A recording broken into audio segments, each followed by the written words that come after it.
વડાપ્રધાન નરેન્દ્રભાઈ મોદીએ વર્ષ 2001માં ગુજરાતના મુખ્યમંત્રી તરીકેનો પદભાર સંભાળ્યો અને સપનાઓથી સમૃદ્ધિની વણથંભી વિકાસ યાત્રા શરૂ થઈ.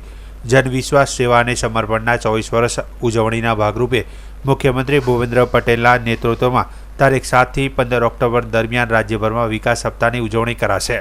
બનાસકાંઠા કલેક્ટર શ્રી મિહિર પટેલના નેતૃત્વમાં જિલ્લાના ગ્રામ્ય પંથકમાં 7 ઓક્ટોબરથી 15 ઓક્ટોબર સુધી વિકાસ રથ પરિભ્રમણ કરશે. વિકાસ રથ ઇકબાલગઢ અને ઝાંઝરવા ખાતે પહોંચતા ગ્રામજનો દ્વારા ઉમળકાભેર સ્વાગત કરાયું હતું. બંને ગામમાં આયોજિત કાર્યક્રમમાં ગ્રામજનો દ્વારા વિકાસ રથમાં ફિલ્મ નિહાળવામાં આવી હતી. તેમજ સરકારની વિવિધ જનકલ્યાણકારી યોજનાઓ અને લાભોની માહિતી ગ્રામજનોને આપવામાં આવી હતી. તેમજ વિકાસ સપ્તાહની લાભાર્થીઓ દ્વારા શપથ લેવામાં આવી હતી. બનાસકાંઠા જિલ્લાના વિવિધ તાલુકાના પ્રતિદિન 3 ગામમાં વિકાસ રથનું આગમન થશે. વિકાસ રથ સાથે ગ્રામ વિકાસના કાર્યોનું લોકાર્પણ, ખાતમુહૂર્ત તથા લાભાર્થીઓને લાભ વિતરણ કરવામાં આવી રહ્યા છે.